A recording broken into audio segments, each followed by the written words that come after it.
Well, we're taking a look at E3, the trailers, the demos, all that crap. I'm also going to tell you about the world's most popular music genre, at least in the English language, and Patreon exclusive, Trump finally meets Kim. All that and more on this week's episode of the Recently Canceled Podcast.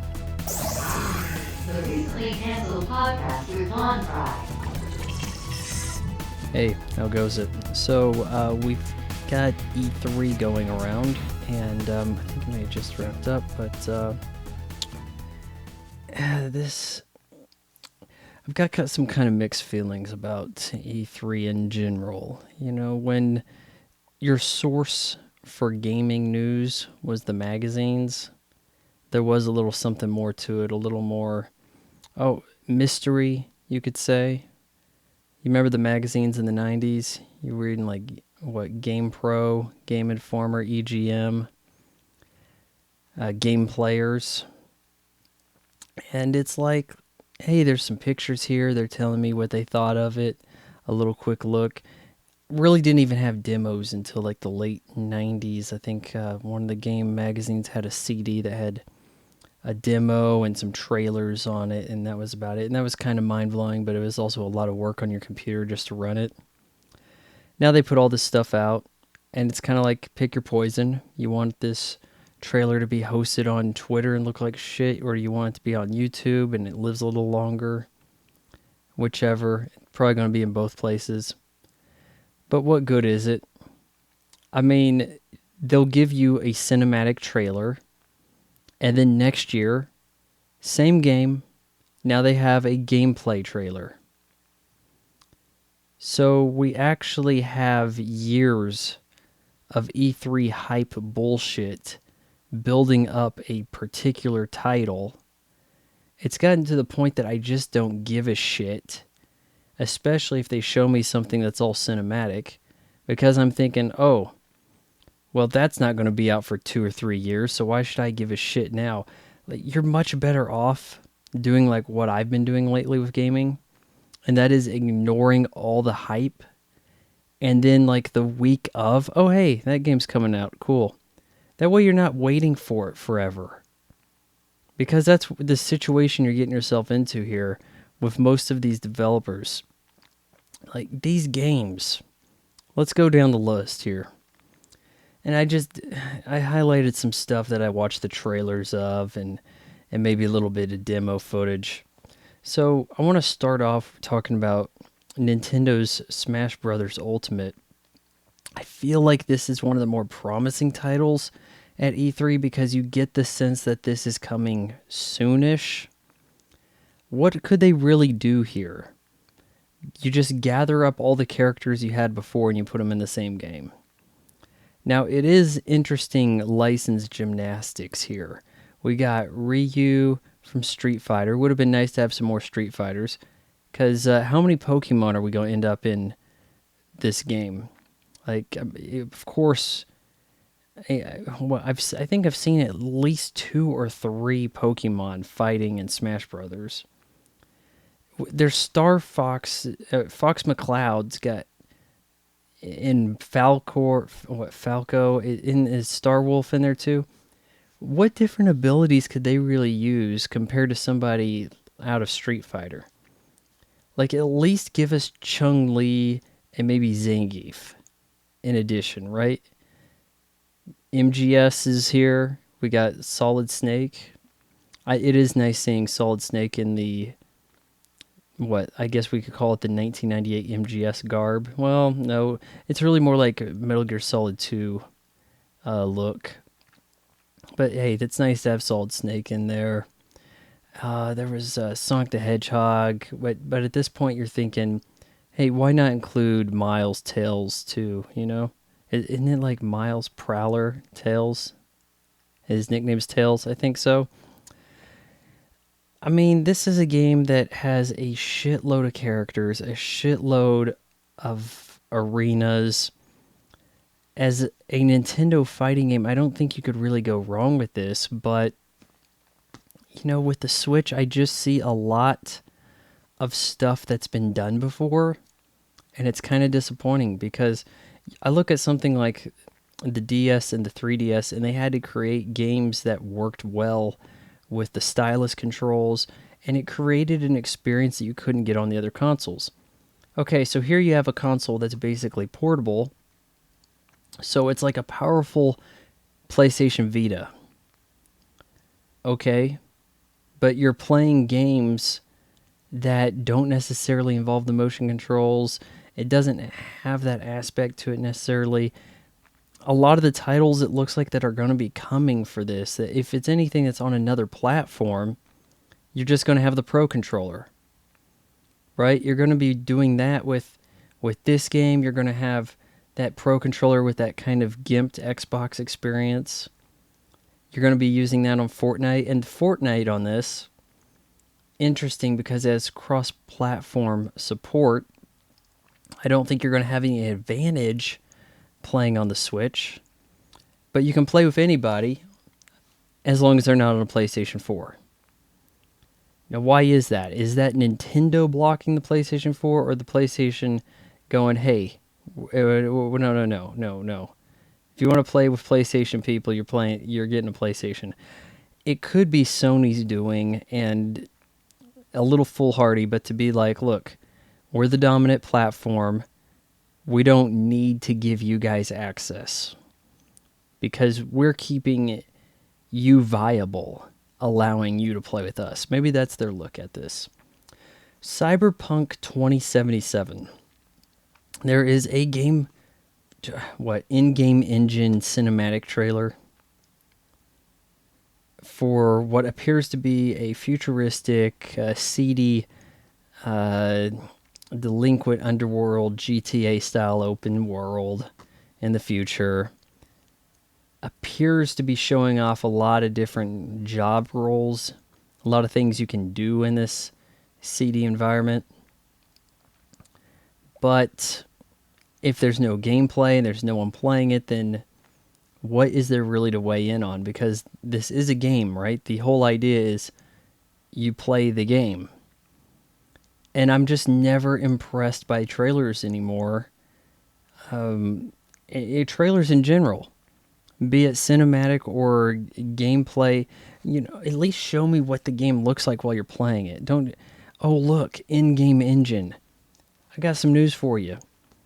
Most games give you some perspective where you really can't appreciate all the detailed graphics of this in-game engine when used from artistic cinematic camera angles. So what good is it? If the game's not fun because it's a bunch of quick time events, how much fun is there? What are the controls like in this? What does it really separate itself? Is there going to be that much to do? I mean, you're showing me things, but you're not showing me anybody having fun or doing them. And this is a game that's had a trailer for a while. I think they made a trailer in like 2013. Almost like a concept pitch type idea. Like this stuff,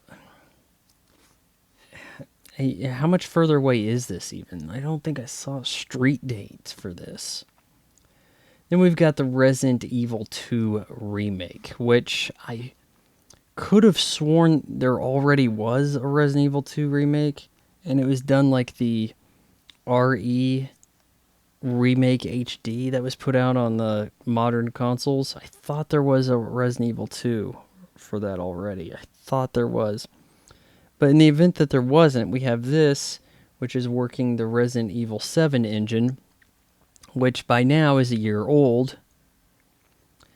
But it's giving that third-person view, not quite the classical fixed camera angle of the first two or first three Resident Evil games. I think Code Veronica was the first one to shake that up. Was that the fourth one, or did that come out about the same time as 3? The thing is that this is giving a third-person view that's dynamic and seems to aid in the storytelling, or at least in building of suspense. So you're Leon Kennedy, you're Claire Redfield, you're going through the Raccoon City precinct, and you got zombies attacking you. And there's blood galore, you're seeing a lot of the things that gave me some chills back in 1998 when I first played this game, because I hadn't played a game that really took horror and blood and gore to this level before. Because I mean, I'm sitting on Nintendo, and then I got my PlayStation in '98 after managing to pass like seventh grade, and this was one of the early games I played on it, and boy, was it a rude awakening. Like you said, I'd see pictures in the magazines. Hey, that'd be cool. Not a Nintendo type game, even though this would eventually be on N64. But I know the story of Resident Evil 2. Yeah, it's been a while since I played through it, but do I give a shit about playing it again? These people are like, oh my god, I love Resident Evil 2. Shut up and take my money. You're not helping the gaming industry to just be like, oh look, pre-order. I see people posting stuff saying, well, I make it a point not to pre-order games, but you know what? I'm going to make an exception for this one.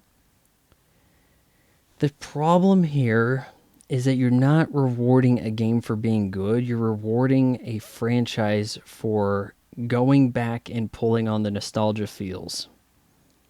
They know you like Resident Evil 1 and 2. And if they keep going back and remaking them I guess they could do it every 20 years or more frequently if push comes to shove. They know they can get your money again. Well, I don't care that they're telling the same story. It was a good story, and I'd like to play it on a modern game or a console that looks, updated and has updated controls and all this. So what? I kind of think maybe the Resident Evil franchise has ran its course. What more can you do with zombies until they're not zombies anymore? And that's where it ended up going even by the time you get to Resident Evil 4. Oh, well, they're not quite zombies because, look, they have weapons and shit. And that's going to end up going down the same path again. You imagine them just keep remaking. What if they start getting to the ones you don't even like? And they're remaking those. Resident Evil 6 remake. I mean, let's think about this, guys. Death Stranding. What the shit? So Hideo Kojima got himself fired from Konami, and in part, Konami wanted to get out of game developing for consoles anyways. I think they might be trying to tiptoe back in, but they last I saw, and this was a while back, they have a franchise of soccer games that sells in Japan, not so much here. So Hideo Kojima sets up his own production company. He's got Norman Reedus here, voice and likeness of main character. He seems to be in a futuristic depiction of, I don't know, Ireland and hell or Mars or something. And he's a courier. So he's like, it's some kind of courier simulator. That's what I'm getting from this. So he talks about how he delivers stuff, and you just see him hiking. And he's got different things on his back, and it's like, whoa, maintain your balance, Norman. What the hell? Is that the gameplay? Then at some point, Blue is the warmest lesbian shows up, and she's like, hey, watch out for these giant things making these handprints. If they touch you, you die. And he's like, okay, good to know. So now we got a stealth courier game in the middle of nowhere. How exciting could this possibly be? Don't answer that, because I'll answer it for you. Almost not exciting at all. I mean, this is part of the problem with Kojima, is that he needs to be reeled in.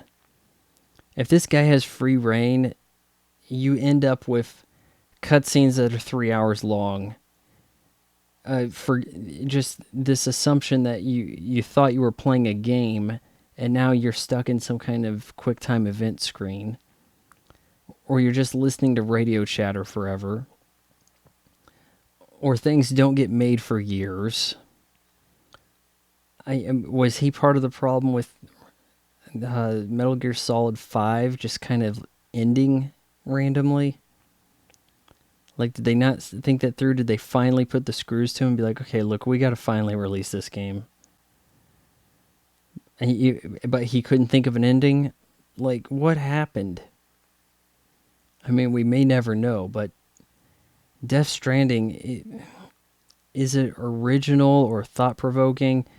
I think it's looking to raise questions for the sake of raising questions so that fanboy YouTubers can make channels discussing and explaining. As I watched the trailer, one of the related videos is from IGN explaining everything. Because you have so many questions, now we have to have a new video explaining it. Because we have a new video explaining it, that doubles the PR. Oh, hey, here's a reaction. Here's explaining. Let's talk about it some more. Look for shit to get even more vague in the future so that more people have to talk about it more.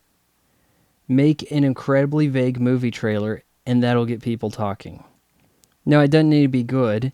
It just needs to make people talk. So that's Death Stranding right there. Some kind of weird PR hype machine. It doesn't look visually any better than Metal Gear Solid 5, which, yeah, looks fine, but are we moving forward here with graphics? It looks like a boring version of MGS. Imagine Solid Snake, Naked Snake, whatever you want to call him here. He's just got to walk around with little opposition, really. Yeah, maybe it'll pick up. Maybe they're saving some twists. I don't care. I want to tell you about Battle Royale modes. So, I think it's Battlefield. The next Battlefield is going to have a Battle Royale mode. Call of Duty Black Ops 4, which is not using Roman numerals correctly. I believe it has a Battle Royale mode because everybody wants to be like Fortnite. Everybody wants to... And I guess Fortnite kind of copied PUBG first, but we also have a trailer for Halo. Like a little announcement type thing. Hey, there's a Halo 6. Who would have thunk it? So, of course there is. But is it going to have a Battle Royale mode? I would actually kind of like a Halo Battle Royale mode. But I can... it'd be interesting if they would allow you to have that shield recharge if you're not getting shot for 10 seconds or 10 seconds, right? Man, it's been a while since I played Halo, and that just feels so wrong to me. It really does. I hadn't played Halo since, the end of 2015, I think. Was it 15? I'm trying to remember. Was it 15 or 16? I thought it was right around the time that Star Wars was going completely down the toilet, right? But the Battle Royale mode, that's the hot thing to do in shooters now. Because you have more possibilities, I guess. You can get a lot of people together. It seems to be the hot hand. It's the open world of FPS. Everything has to be open world because open world sounds cool. It sounds inviting. It sounds like there's possibilities. There may not be enough stuff to do to necessitate open world. Look at Far Cry 5. Okay, the world looks good, but what are you doing in it? You're going around to outpost and just sniping a bunch of guys that are sitting around twiddling their thumbs. And if that's what you have to offer in an open world, then you have a problem. So that's kind of the issue I'm having with the open world scenario is there's no drive, there's no game design, it's lazy. Like, look at level design in an open world game. There isn't any. If you don't have scripted events of enemies fleeing or chasing you down certain paths, there's no sense of urgency, there's no real gameplay, it's lethargic. Yeah, you can take your time and do it the easiest way possible, and that's usually what you will end up doing. Because you'll find going in guns blazing doesn't work. Or it's not particularly fun to go about it guns blazing. Maybe the challenge is in trying to be stealthy, but even then it's not really a challenge. And that's the problem that is present in open world games, and I think we're going to start seeing similar things in Battle Royale modes, where people are like, look, It's just a total shit show every time. There's no structure. There's nothing driving the level design beyond, oh, look, a circle appeared on the map I have to get into if I'm going to avoid the storm. And you know all of them are going to have something like that, right? Halo's going to, out of nowhere, have a storm you have to avoid. Yeah, in summary, not impressed with E3. I would say Nintendo's doing okay. It looks like they've got promise they can deliver on. You have an idea how their games play. A lot of this other stuff is pipe dreams. I can't tell you when we're going to see most of this shit. PlayStation's not doing too bad, but geez, Xbox needs some exclusives. Xbox is leaking like a sieve when it comes to exclusive. You got the, if something's cross-platform, the Xbox loses. If it's an Xbox exclusive, it's actually available on Windows also. So what happens? People get it on Windows. And the Xbox seems to be a console that doesn't need to exist. It's kind of the console you're saddled with. The one that Microsoft is reluctant to kill off, but willing to do so. Just eventually, it becomes PC gaming. Isn't that where we're going with this? Oh, hey, so we didn't release a new Xbox because we felt like that was the final iteration, but, oh yeah, that next Forza game, Forza 27, whatever. Yeah, it's a Windows exclusive. Yeah, and we're just moving to the Windows now. That's the new platform. Bye. That's where they're headed with this. The quicker they can just assume control over the PC, they can definitely win the battle there. Sony's not going to get involved. Nintendo's not involved. If you turn the PC into your console, you win. And that's the end game for Microsoft. Okay, so right quick, I want to talk about music. I feel like today's music is garbage and it's not as popular as the music industry wants you to think it is. Keep this in mind. The number one best-selling rap album of all time is Vanilla Ice's To the Extreme. This is a guy who is typically mocked. He sampled for like a couple seconds Queen and David Bowie, and oh no, he needs to pay out all the money because like his song was a hit because of them. Well, I got news for you. P. Diddy wouldn't exist without the Police and Duran Duran. There's so many more rappers out there putting songs sampled. Oh, but that's part of our culture. That's how hip hop works. It's all about sampling. Okay, so how come we get to pick and choose who's allowed to sample, and why do we consider the sampling an art? And the hip hop is really not as popular today as the industry wants you to think it is, or even the pop music. And I think I've figured out what's a more popular genre. Now this, you're going to have to come with me down this rabbit hole here. Look at the internet, look at YouTube, and think about, okay, Taylor Swift can get a shitload of views because she's current. People want to see it now. They haven't seen her video before, and now it's trending. New stuff gets to trend. Old things don't get to trend, right? So if an older song, a song 20, 30 years old, can get a crazy amount of views, then maybe it's more popular than people realize. You know, maybe it's not entirely insane to think of an old song as still charting. Rock ballads from like the late 80s, early 90s. If you want to get a band together now and you want to hit it big, you need that sound. You need, what was it? Like Winds of Change by Scorpions. Crazy amount of views for that.